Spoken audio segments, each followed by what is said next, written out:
రేపు బుధవారం రోజున మర్చిపోకుండా రాత్రి పడుకునేటప్పుడు దిండు కింద ఇది పెట్టి పడుకుంటే చాలండి, అద్భుతమైన ఫలితాలు వస్తాయి. మీ జీవితం మారిపోతుంది. మీరు పట్టిందల్లా బంగారం అవుతుంది. అలానే కాకుండా గణపతి అనుగ్రహం కూడా కలుగుతుందన్నమాట. సకల శుభాలు కూడా చేకూరుతాయని చెప్పొచ్చు. కాబట్టి ఖచ్చితంగా గుర్తుపెట్టుకోండి.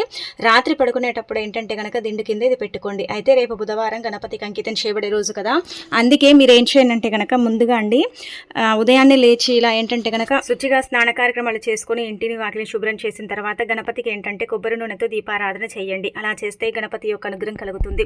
మీకు తగిలే ఆటంకాలు అడ్డంకులు ఇవన్నీ కూడా తొలగిపోతాయి. మంచి ఫలితాలను మీరు చూస్తారనమాట.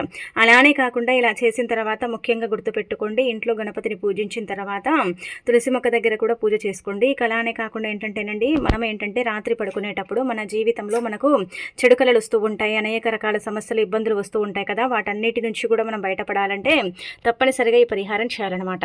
కళలు రాకుండా ఉంటాయి, అనేక రకాల కష్టాల నుంచి కూడా మనం బయటపడే అవకాశం ఉంటుంది. కాబట్టి మీరేంటంటే రాత్రి పడుకునేటప్పుడు అండి ఏం చేయండి అంటే కనుక 5 మిరియాలను తీసుకోండి. మిరియాలు ఏంటంటే కనుక అతీత శక్తివంతమైనవి, చాలా పవర్ని కలిగి ఉంటాయి.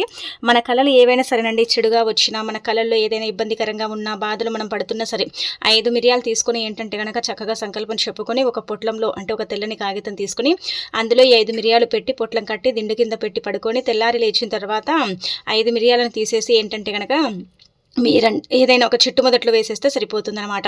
ఎంత మంచి ఫలితం వస్తుందంటే అంత మంచి ఫలితం వస్తుంది. చెడు కళలు తొలగిపోతాయి, కళల నుంచి విముక్తి కలుగుతుంది. కళలు అనేవి రాకుండా ఉండటానికి కూడా ఈ పరిహారం మీకు అనుకూలిస్తుందని చెప్పుకోదగ్గ విషయం.